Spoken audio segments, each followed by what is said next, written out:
আসসালামু আলাইকুম বন্ধুরা। আজকে সাহেরার সকালের রুটিনটা আপনাদের সাথে শেয়ার করব। আশা করি আপনাদের ভালো লাগবে। তো দেখতেই পাচ্ছেন পাকা বুড়িটা ঘুমাচ্ছে, এই ফাঁকে আমি সামান্য কিছু চাল ওর জন্য ফুটিয়ে নিয়েছি। তো এগুলো নাজিরশার চাল। নাজিরশার চালটা তাড়াতাড়ি হয়ে যায় এবং খেতেও স্বাদ লাগে, তাই আমি ওকে নাজিরশার চাল খাওয়াই। আর নাজিরশার চালের ফ্যানটাও খুব ঘন হয়, তাই এই ফ্যানটা সহই আমি সাহেরাকে খাওয়াই। তো দেখতেই পাচ্ছেন ভাতের পরিমাণ খুবই কম, 2 চামচ ভাত নিয়েছি আর সাথে ফ্যানটা পুরোটা ঢেলে নিয়েছি এবং তার মধ্যে সামান্য একটু লবণ, একটু গুঁড়ো দুধ আর একটু চিনি দিয়ে নিলাম। চিনি আর লবণের পরিমাণটা খুবই কম থাকবে, কারণ চিনি ও লবণ বেশি পরিমাণে বাচ্চাকে খাওয়ালে বাচ্চার ব্রেন ডেভেলপমেন্টে ক্ষতি হয়। তাই অবশ্যই চিনি আর লবণটা কম পরিমাণে বাচ্চাদেরকে খাওয়াবেন। তো এদিকে বুড়িটা উঠে গেছে, আমি একটা টিস্যু ভিজিয়ে বুড়ির মুখটা মুছে দিচ্ছি। আলতো হাতে আমার সোনার মুখটা আমি মুছিয়ে দিচ্ছি। সাহেরাকে নিয়ে একটা সুবিধা আছে, ও সকালবেলা খুব একটা বিরক্ত করে না। সকালবেলা একদম ঠান্ডা মাথায় ঘুম থেকে ওঠে, তারপর একটু চুপচাপ থাকে। মুখটা না ধোয়া পর্যন্ত বুড়ির ঘুম চোখ থেকে যাবে না।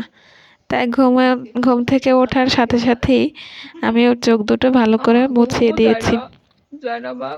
তারপর ওর হাতে একটা ব্রাশ দিয়ে দিলাম। ব্রাশটা পেয়ে ও আরও তাজা হয়ে গেছে। ওর দাঁত নেই, 4-5টা দাঁত মাত্র উঠেছে, তাও আমাদের ব্রাশ নিয়ে টানাটানি করে, তাই ওর খালামণি ওকে ছোট্ট একটা কিউট একটা ব্রাশ কিনে দিয়েছে। ওটা নিয়েই ও ব্রাশ করে। আমি ওকে দিয়ে রাখি, কারণ ওর একটা প্র্যাকটিস হবে। তো দেখতেই পাচ্ছেন সাহেরাকে নিয়ে ছাদে চলে এলাম, কারণ ছাদ ছাড়া আমার মেয়েটা খেতেই চায় না। আর সকালবেলা ছাদে আসাটা কিন্তু সত্যিই সবার জন্যই ভালো, কারণ সকালের রোদটাতে প্রচুর পরিমাণ ভিটামিন ডি থাকে।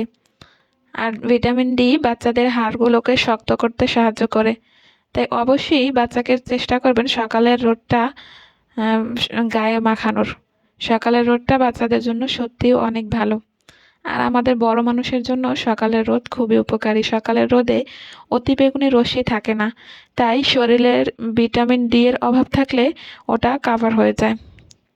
তো বুড়িটা ছাদে এসেই দৌড়াদৌড়ি শুরু করে, আর এই দৌড়াদৌড়ির ফাঁকে আমি ওকে খাইয়ে দেই। আমি একা ওকে নিয়ে আসি না, কারণ ছাদটা কেমন জানি পুরোপুরি দেয়াল করা না, তাই আমার ভয় লাগে, তাই আমি আমার মাকে নিয়ে আসি।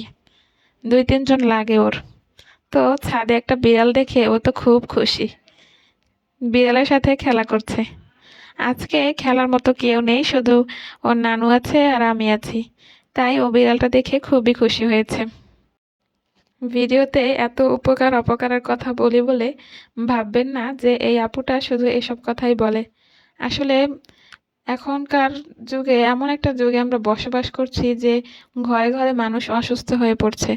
দেখুন, আগে কিন্তু এত হাসপাতাল ছিল না, এখন আমাদের এলাকাতেই 4-5টা হাসপাতাল কিন্তু জমজমাট চলছে, রোগীর কোনো অভাব নেই। আপনি বাজারে মানুষ না পেলেও হাসপাতালে কিন্তু রোগী ঠিকই পাবেন। তাই অবশ্যই আপনারা সুস্থ থাকবেন, ভালো থাকবেন এবং এমনভাবে জীবনযাপন করার চেষ্টা করবেন যাতে রোগ থেকে আমরা মুক্তি পেতে পারি, রোগ আমাদের শরীরে যাতে বাসা বাঁধতে না পারে।